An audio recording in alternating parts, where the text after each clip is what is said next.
Hi, everyone. I wanted to welcome you to another episode of Valuecast. It's the video and podcast where we talk about solutions, people, services that bring value to the business world.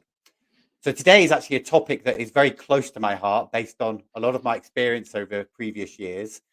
We're going to be talking about IR35 and why companies are struggling to solve the management of IR35, specifically when it comes to managed service providers and vendor management software. Um, but as you'll probably see or hear in a second, I've got Mark Coulson with me. Mark, how you doing? Very well, thanks, Alex. Very well. Good. It's great to have you and to speak to you again. Thank you. I know, we'll get into IR35 and the topic of it very shortly, but maybe just for those people that don't know who you are, just give us a quick rundown of why you're doing what you do. Yeah, cool. So I am a procurement person by trade. So I've been in procurement for 27 years. The majority of that time has been spent as an interim. So about 20 years as an interim. So I've had to be conversant on IR35 on a personal level for 20 odd years. Most of my time has been spent in HR, professional services, and marketing as a category. And so I was involved in client teams back in, I think it was 2020, when IR35 was due to come in before COVID deferred it. And I was part of these internal project teams where someone from tax, someone from legal, someone from HR, and they had this IR35 problem to deal with as it was looming large. And what you realise when you sat on those teams is that they weren't equipped to understand how to deal with IR35 correctly. It was a complex subject. You could have someone who was an employment lawyer with 25 years experience and unfair dismissal and grievance procedures, but they didn't understand how to apply IR35 correctly. And so what you then had was the fear factor that led them to conclude that the simple thing is just don't use limited company contractors. Job Yeah, done, we can move on. And what they weren't aware of at the time, and a point I was trying to press, was that was going to be commercially unsustainable. It'll be too expensive, and then you'll end up just limiting your access to the right caliber of contractors. So I took it upon myself to invest the time to upskill myself on IR35. I felt it would be a niche in my procurement profession, which is proven to be. And I crossed paths with a gentleman called Martin Valentine, who is arguably the most experienced lawyer in the country on IR35.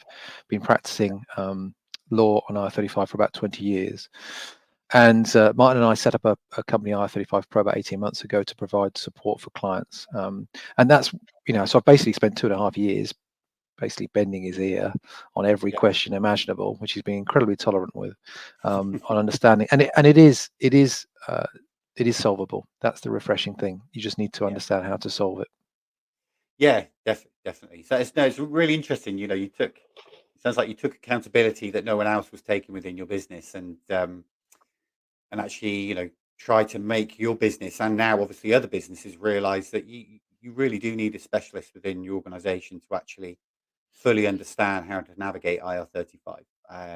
You do, and actually, part of this was driven by my procurement angle. As far as I go into clients, and obviously, my intention, and it has always been, is to try and deliver more value than I cost, and getting IR35 right is an incredibly cost efficient area. It's pure cost savings, pure cost of hire reduction. I think on average, the difference in cost of hire of engaging someone outside versus inside is about 25% cheaper. So it's massive. And then also, what clients often don't realize is that because of the restricted access to the right caliber of contractors due to sometimes blanket bans or restricted use, what you Yeah, end up is getting this bleed of spend that bypasses the MSP and goes into consultancies where they're body shopping people. We've got people off the bench here, because the project manager internally can't source them via the contingent market because they're not willing to work inside, and these costs are spiraling. So, from my point of view, on a procurement level, the hmm opportunities to save money, hard cost savings, are enormous with I-35. So, hence the reason why I invested the time in upskilling myself to do so. great. Yeah, and just to reflect on the point you said there, it's also about making sure that as a business you're sort of reducing. I say reducing. You're making sure that the opportunities to get the best talent are not restricted by trying to manage things in a specific way. And I think that was very paramount. So when we look at the topic that we're here to talk about is and for those that don't know, when we talk about managed service providers, there's an absolute wash of it. A number of managed service providers that do an absolute great job for their client base to manage a client's contingent workforce program or extended workforce program. There's lots of acronyms for it.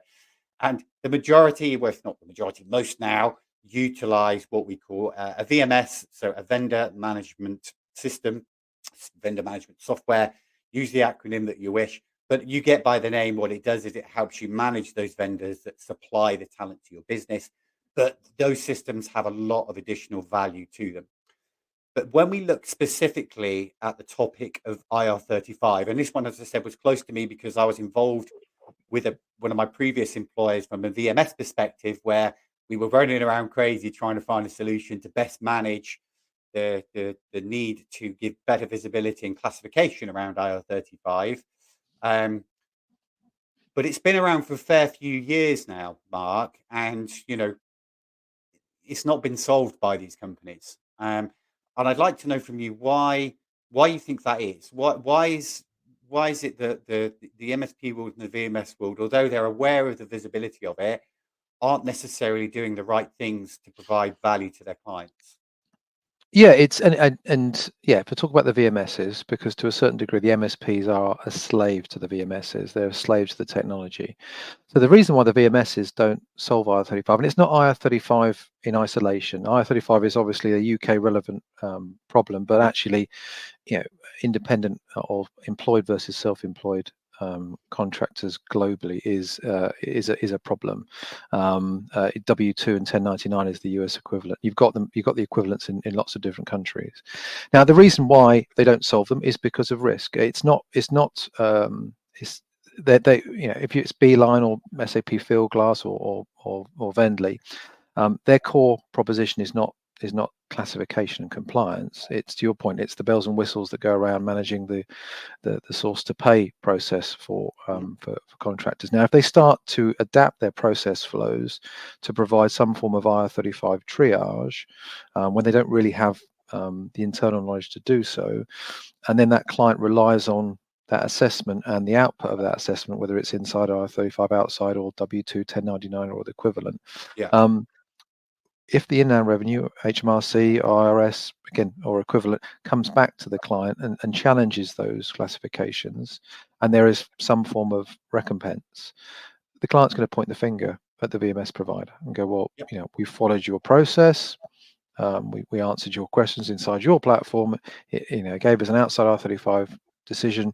We drafted the contracts in your platform. HMRC have challenged this, therefore you're on the hook. So they don't want that risk. There's no appetite for them. They have already got established positions in their own marketplace, and they generate plenty enough revenue not to want to invite that headache for themselves. So they don't. So simply put, the knock-on effect of this is because the classifications can't be done inside these major VMS providers, and they've probably got 90% market share globally of VMS. The MSPs come in and they either inherit a client's pre-existing license with Fieldglass because they're an SAP house, or say a Workday or Beeline, or indeed often the MSPs bring the VMSs in themselves. But ultimately, an MSP, in order to be affordable, does not have a team of tax specialists on the ground in every client. They are reliant on the functionality of the tech, the VMS that they're using, and they are restricted by the limitations of the VMS. So you have an account team from an MSP who, because Workday or because Beeline or because Fieldglass doesn't have the ability to perform the classification and compliance, they themselves can't do it either. So therefore, they aren't able to offer clients the option to try and solve IR35. So it still sits at the client's door. And this is the frustration for me, is that because of COVID, global mobility in the contingent workforce has become a thing. Everyone was, as of 2020 was working remotely. Everybody was, and people quickly realized that a contractor could be effective as long as he's got a Wi-Fi connection and a laptop, equally effective from Mexico City as he can be from Serbia, Croatia, UK, wherever it may be. Mhm. But that creates its own set of headaches in terms of payment to that contractor in compliance with local tax laws. And the VMS platforms are so big and so cumbersome that they haven't been able, and possibly the appetite's not there anyway, to be able to move at the same pace that the world has moved at, which has created these gaps. And as a result, the MSPs are a slave to the tech and can't solve them. So every client I speak to has an IR35 problem, but probably 90% of them have a US 1099 problem and an Italian problem, and whatever. It's the same. It's so Yeah, and they're all, so how often do you, so you obviously speak to a lot of clients about this topic because that's that's what your expertise is. If you look back at the last 10 clients in the last month, or however many clients, how many of those clients actually have someone? It doesn't need to be able to be a defined role, but someone who actually is taking accountability internally for managing, IR35 and ensuring that they're compliant against it. most of the clients come to us because they realize that their position, which is invariably blanket ban or restricted use, is unsustainable. So they haven't got anyone internally within the business that has the requisite knowledge to be able to manage IR35 correctly. Now, often tax are involved, internal tax teams, but again, they haven't got the knowledge. And if you imagine, no one internally wants to put their hand up and take ownership. It ends up sitting in the lap of HR because it's perceived as its people, therefore it should sit somewhere, therefore it's obvious it's sit with HR. Yeah. But tax, if you imagine the dynamics, tax or legal, whomever has the significant influence internally, they are not at the ground level as the hiring manager, experiencing the frustrations of not getting access to the right caliber resources, or the cost of hire going up because they're having to overpay to persuade someone to work inside. So they can sit to a certain degree and go, well, you know what, if in doubt, it's blanket, it's inside, because I don't want to be the person that puts my hand up and says I'm going to sign off to that particular contract to be an outside. So what you don't really have ownership per se. Certainly most of the clients that come to me don't have ownership, other than HR. It falls into their lap and they don't want it. They end up getting a myriad of different emails every week from hiring managers going, I've found a great contractor, but he's only willing to work outside. What do I do? HR go, help. It's not my decision to make. I don't understand it. I can't advise you. So so I'd say there is a lack of ownership, and that's because there is a lack of knowledge. That's why clients are much better served just simply throwing it to people that understand it and can take that responsibility for them. The VMS obviously can't do that, but certainly there are solutions out there now that will take on that full management and risk and responsibility of the classification on behalf of the client, so the client can essentially outsource the problem. That's probably the best way to go. Yeah, definitely. I agree. And we can come on to what other solutions are doing in the marketplace a little bit later that are solving this problem as it stands. What is it though that you think? When do you think though that managed service providers should try to take more accountability and drive the client to take more accountability when it goes through? Because from my experiences, it's been over a year now since I worked on the provider side, but there was a huge lack of a work stream, right, during implementation that actually focuses on, this is important to the client. We should really make sure that we focus on it. Do you see that as well, during those implementation phases? Because that's where all the problems start, right? You don't get on top of it at the start. You suddenly launch a program, and then it's really difficult to change and catch up. So yeah, sorry, back to what I said. Yeah. Should they take more accountability? Yes, and it then should be a motivation to do so as a differentiator. Again, I'm talking about MSPs here. I'll come on to sort of VMS alternatives, but MSPs absolutely. So what I get a lot, I'm a procurement person. I talk to a lot of CPOs and their HR category leads and equivalent. Is invariably they've got an MSP in place, and when you ask them about the last time they went out to market on their MSP, they'll tell you it was at least 3 to 5 years ago. And when you ask them why have you not gone out since, they all answer almost the same way, which is what's the point? they're all much of a muchness. I might end up shaving 0.5% off a rate, but ultimately the cost of change is such that it's not worth my while. And then when you talk to them in the context of, well, how are they helping you adapt and take advantage of engaging the self-employed workforce, both within the UK and globally, they'll all say universally they're not able to, and that's why and there are, I won't name them, there are one or two MSPs now that are finally, the penny has dropped and they're realizing that if they really embrace this, and they won't be able to do it with any reliance on the current VMSs, but if they really embrace this, they can create a differentiator for themselves.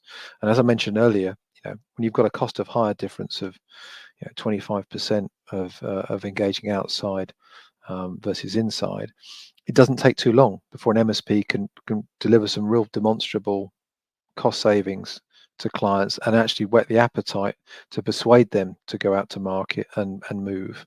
But in order to do that, they've got to have a proposition, as I mentioned earlier, about the outsourcing that will assume that risk and responsibility on behalf of the client, whether it's underpinned by technology or not. The client is only going to be comfortable if the business that they are working in makes a collective decision that actually we are handing over the baton to a third party to make the decisions, to run the compliance process, and ultimately to indemnify the client. And so unless an MSP can do that, a halfway house doesn't work. So yeah, in short, I mean, it's absolutely also in the MSP's interests. I mentioned earlier about the consultancy body shopping. So what I get a lot from MSPs is frustration that the volume of contingent workers that they anticipated when they took on the client and they built their business model is just not materializing. We went in and the clients historically had 150 contractors in the UK up until the point of April 2021, and that's how we built our business model. And since then, it's dropped off a cliff, and it's 60. And our model doesn't work. And you go, well, is the client using less external workers? Well, no, they're not. They're just getting them from different channels, namely consultancies, and therefore the MSP is being bypassed. It's costing the client and it's costing the MSP. So there's a motivation for MSPs to solve it, not just only to create a differentiator, but because they are missing out on a huge swathe of volume that they need. Yeah, I find it really interesting because it's an area where I think, well, this for me is definitely, that people like yourself in the marketplace that have got all this font of knowledge that, the MSPs and VMS providers can and should be tapping into to upskill themselves, right? To better, work with their clients and make sure they're implementing the right solutions to manage it. And you're right, to one client, IR35 might not be a massive issue. They might have the contracts nailed down, and we'll come on to that piece in a bit. But my experience in this is clients don't have visibility of all of those contracts that are being managed by a third-party supply chain or Yes. an external consultancy. Would you say that's one of the biggest challenges when you come across, a client with MSP VMS services? It's just that they just don't have the visibility. Yes, 100%, and that's because of the constraint of the VMSs. So in order for a quick sort of potted history, in order for you to become compliant on IR35, the assessment, whether you're using CEST, God forbid, or equivalents, needs to align with the terms upon which the services are being provided. And that's what the legislation states. Very few people understand that, but that's exactly what it states. In simple terms, whatever answers that you give to whatever assessment tool, if you want to use one, you don't really need to use one, need to correspond with the clauses that are in the contract that the contractor has signed up to. And therein lies the rub, because of the restrictions of the VMS. So if you imagine, because we're talking about MSPs here, let's say we've got a client here, and let's call them Sony for simplicity. Right. So Sony UK, and they have an MSP, let's say it's Randstad, and then Randstad have a PSL of agencies, and then ultimately the agencies source the contractors. Sony are sat there performing, in theory, the IR35 assessment, and answering a bunch of questions into a platform, and those questions are all making the assumption that the answers correspond with the contract. Now, the contract that's interesting is not the contract between Sony and Randstad, or indeed even between Randstad and the recruiter. It's between the recruiter and the contractor. Now, in an ideal world, you need all of them to be in sync and mirror each other. That's ideally, but certainly at the very least, the contract between the recruiter and the contractor has to reflect the answers given to the assessment at the top end, and that's where the VMSs fall down, and that's where the client struggles, because obviously the client is not a party to that contract, so it doesn't have visibility of the terms. So in simple terms, if I use an example, if the client was answering the question, would you be prepared to accept a substitute? Yes. It's going to be undermined if there's no right of substitution clause in that contract between the recruiter and the contractor, because HMRC will go, well, even if you were prepared to, there isn't any clause that allows the contractor to do so. So it'll undermine it. So now the good news is there are platforms that have recognized, compliance platforms recognize that this is the gap, and they've got, what we can do is build a light version of a VMS. It could either sit alongside your current VMS, or it could be used as a standalone VMS that actually control the drafting of all of the contracts within that supply chain and the assessment. So whatever answers are given, then translate themselves into contracts that align with the answers. So that's the opportunity. Yeah, definitely. Right. You've got it's almost like Chinese whispers in a way, right? You've got one end, you've got this front end of the start of the whisper, but by the time it goes through so many channels to get to really where it counts, to make sure the client fully understands that they know what's at the start of it, it's changed, right? It's changed, or it's not necessarily changed. The right information just hasn't been captured, and the right questions maybe haven't been captured. But you're right. It's just as simple as being able to reflect exactly what is at the start of that process. But you can see why, I can see why, vendor management software doesn't do that, to your point, right? They're not accountable for that worker. They don't contract directly with that worker. So by taking in more information, they're becoming more liable. And that's the same with other elements of compliance, right? That they can become more liable. It's much easier for a technology provider who has a platform that actually manages that payroll piece and that contract, right? That cuts out all of that middle ground of a recruiter and then the MSP, etc. It doesn't mean that the MSP still can't be engaged in that process, but ultimately that platform is taking accountability for it. And are you seeing clients become more savvy of that within the marketplace at the moment? Yes, but only once they've been educated as to what's important. I think this the reason I have such an issue with things like CEST, or their equivalents, there's subscription-based equivalents to CEST, is that it is all assumption-based. So it's kind of rubbish in, rubbish out. There's nothing really wrong with them in terms of arguably the accuracy of, if you give accurate answers, then you'll get an accurate outcome.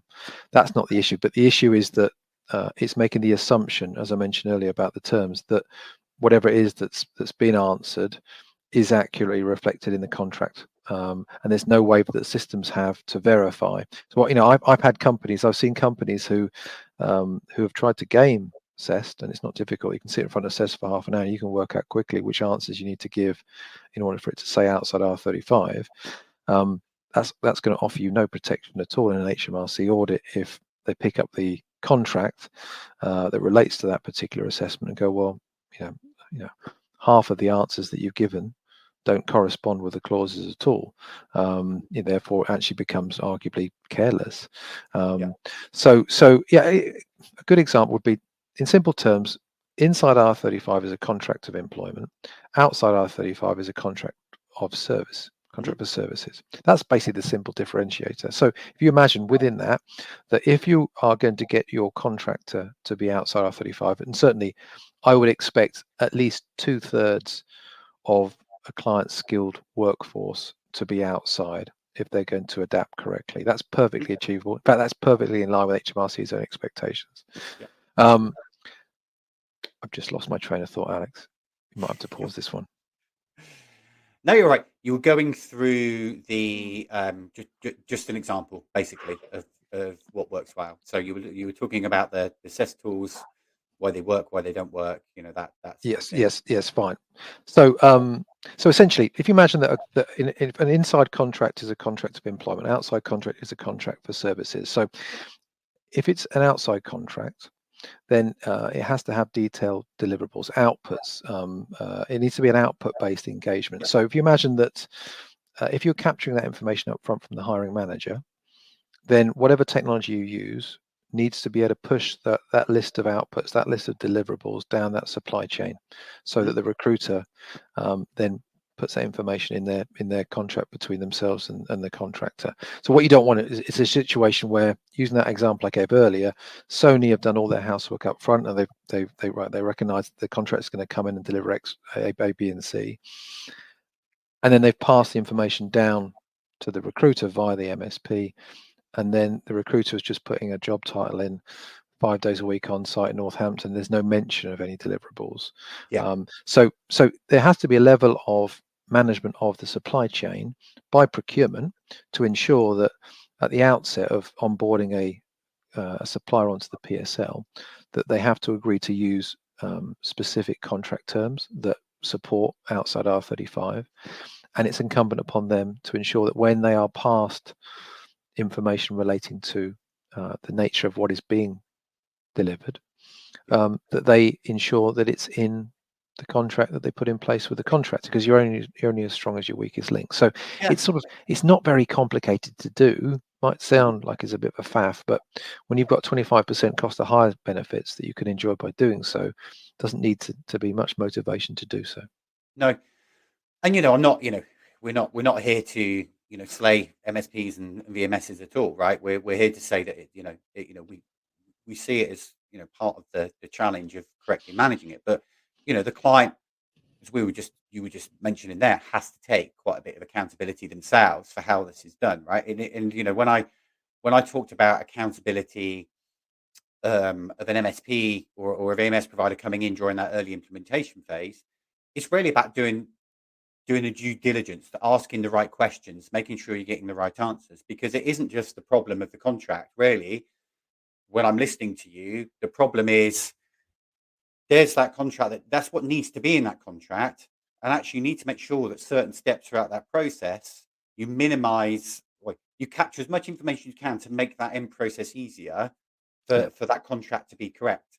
So it's almost like, maybe the right questions aren't being asked at certain points of the stage, and maybe the right diligence isn't being put in place with the supply chain to make sure that, every so often their contracts are being vetted. It could also be down to that supply chain management piece, that there's not enough visibility in what's happened there. So I think there's quite a few things that you could pinpoint at. And I suppose when I look from my experiences, the client drives a lot, about where, an MSP service or a VMS service develops, right? Of course, Yeah. there's Yeah. there's a number of elements that these wonderful providers do to be market leaders and show value to them, but they also get a lot that's driven by the client, whether it's compliance or legislation, or even just the ways of hiring. So it isn't just one side; it's everyone working together and actually as a group giving more visibility and accountability to the whole process. Yes. And you're right, there are providers there. Sorry, one more thing. There are Yeah. providers, that are out there like Worksome, that specifically, because they own the management of that contractor, Hmm. it makes them managing that process a hell of a lot easier versus, a large multinational VMS platform that manages an MS that, well, brings in an MSP, or it's internally managed, to then manage a supply chain. So inherently, you're cutting out that process, which makes it a bit easier.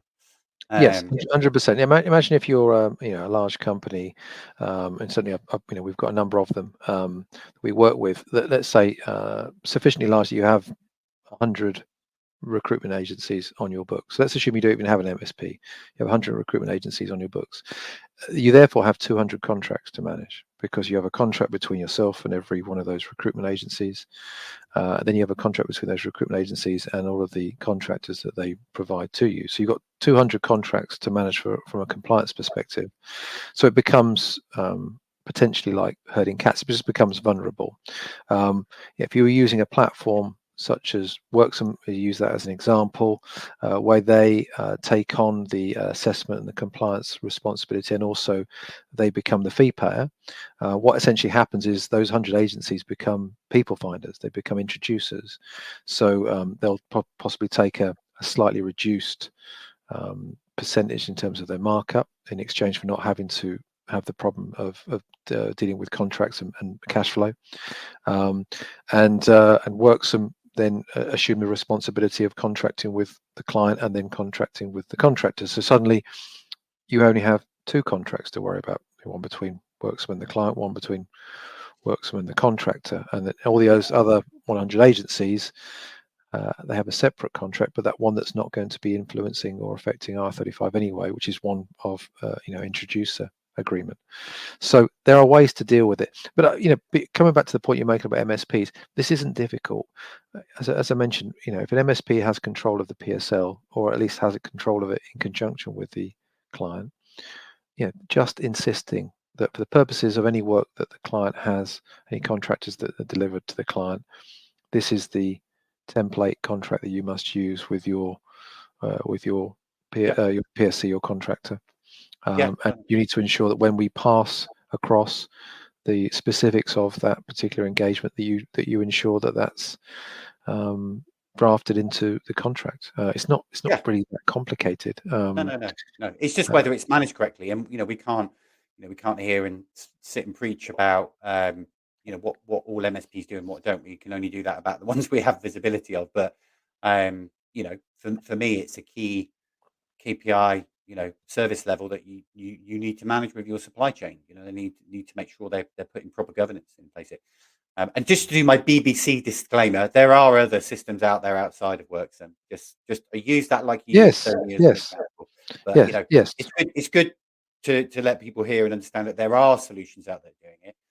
But I think before I just ask you the last couple of questions, it still goes down back to me to the client, and it still goes down to them before they even engage a provider, whether services or software.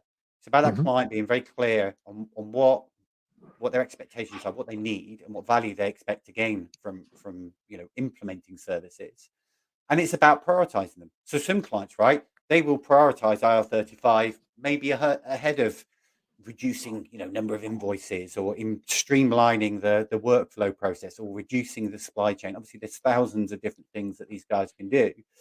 And then, if that's the case, then maybe a software that is more focused on that will work better. They might lose out on other things from other VMSs, but maybe there are clients that put that down the list, and if that's their priority to do so. But then at least they're clear on it. And then, when they're engaging the supply chain are also fully aware of what they really need to provide value to make sure that client's getting what they want. So yes, that's the point. There's a level of flexibility there.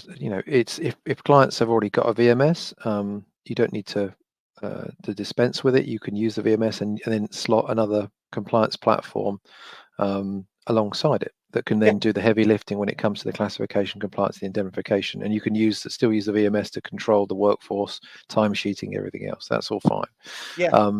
Equally, some of these I guess next generation VMS platforms that we've just mentioned earlier are lighter versions of the big powerhouses like the Fieldglass and the Bendleys, and infinitely less expensive as well.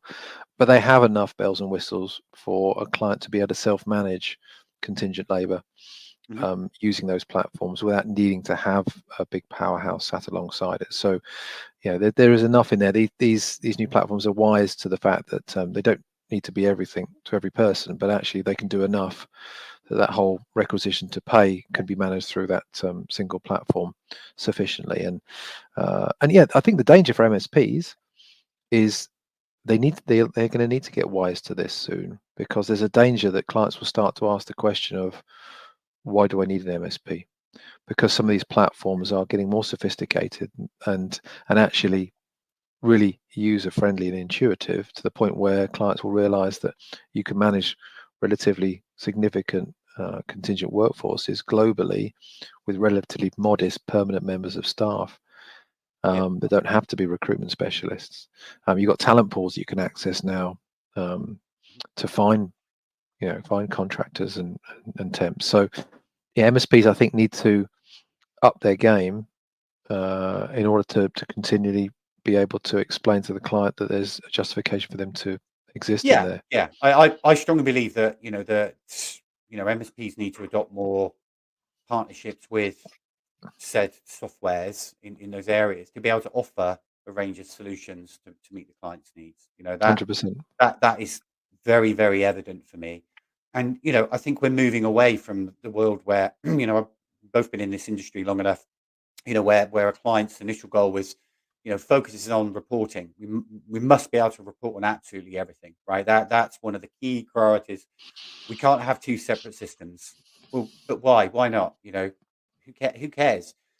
If you've got one system, but a large portion of your workforce is actually you putting risk to the business about it, then is that really the right value that you want to get? But I suppose that's another topic. But yeah, I'm seeing more businesses be a little bit more open to working with multiple softwares that technically manage similar things but specialize in certain areas. And also the softwares are starting to become more integrated as well. Yes. But look, I'm very conscious of time. I've spent a good 35 minutes of your time already. We've been through a hell of a lot today, Mark. But to put you on the spot, what would what would the top tip be to those VMS and MSP providers out there right now? And you can say engaging you if you want, but but what is that top tip to bring better value to clients when it comes to IR35? Yeah, so let me just say one thing. As of April the 6th, there's going to be some seismic change in IR35 that's going to Mhm. de-risk. It's called the offset issue. It's going to de-risk IR35 for hiring clients by about 75%. So clients no longer need to be paralyzed by the fear. It's going to become a non-issue. MSPs therefore need to harness this. This is the catalyst to reignite the conversations inside clients that have previously been had way back in 2021.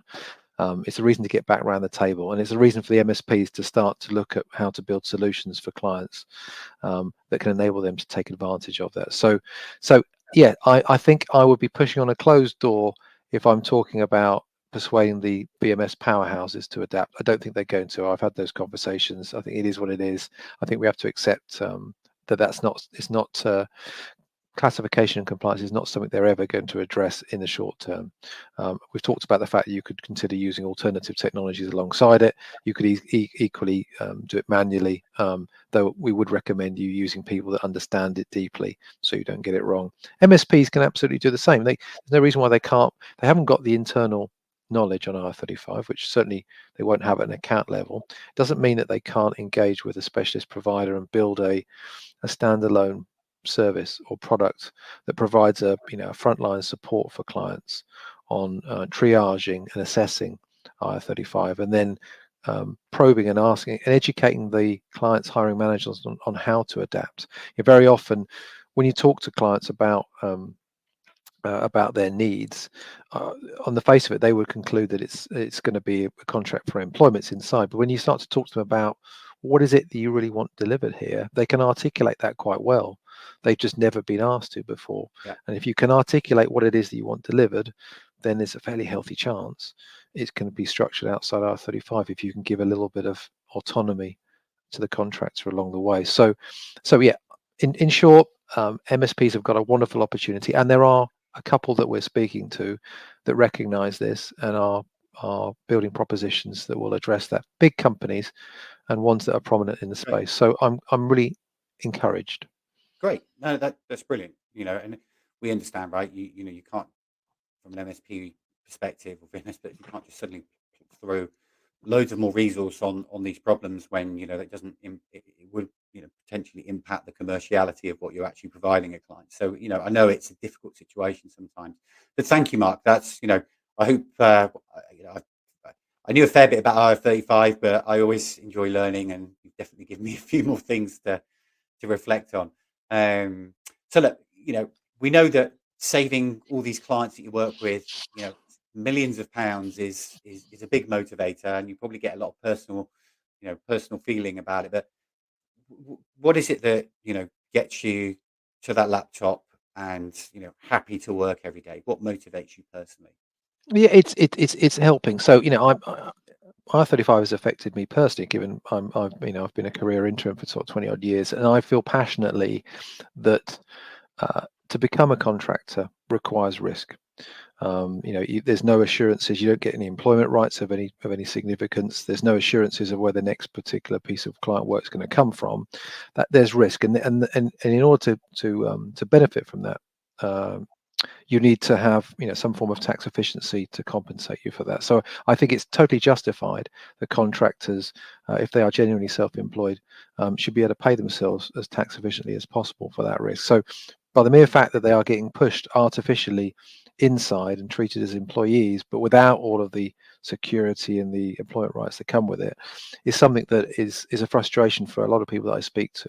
And so part of my passion for this is a crusade to ensure that clients understand how to take advantage of self-employed compliantly and correctly, as HMRC expected them to do so. I mean, certainly to leave you with one point, we were part of the consultation originally, and HMRC expected only 1/3 of contractors to be affected by the change, and therefore to be inside. 2/3 of a client contractor base to be outside. Now, anyone listening to this podcast should reflect and look at their own current contingent workforce and look genuinely. I would suspect that they have not got 2/3 of their contractors outside right now, in which case they're not even applying it in the way that HMRC expected them to. So everyone needs to benefit. The rules are there. Apply them correctly, adapt, embrace it, create a competitive advantage for your company, and everyone's a winner. Yeah, definitely. I can see there's just watching you and listening to you.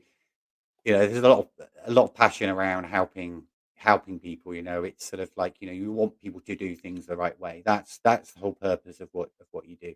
Okay, but of Yes. course there's business at the end of the day, but I can see that enthusiasm. Thanks for sharing it. One thing that I would like, my closing point is I'd really like to see, and some clients are doing it, is actually when it comes to an RFI and RFP stage, is actually include IR35 as part of that assessment to try and better Yes. understand Yes. what's happening. And I think that alone 100%. would solve a lot of problems and give more visibility that it's actually more important than maybe some businesses are seeing. But thank Yeah. you, Mark. It's been an Pleasure. absolute pleasure. Do enjoy speaking to you. So yeah, thanks very much for joining. Thanks a lot.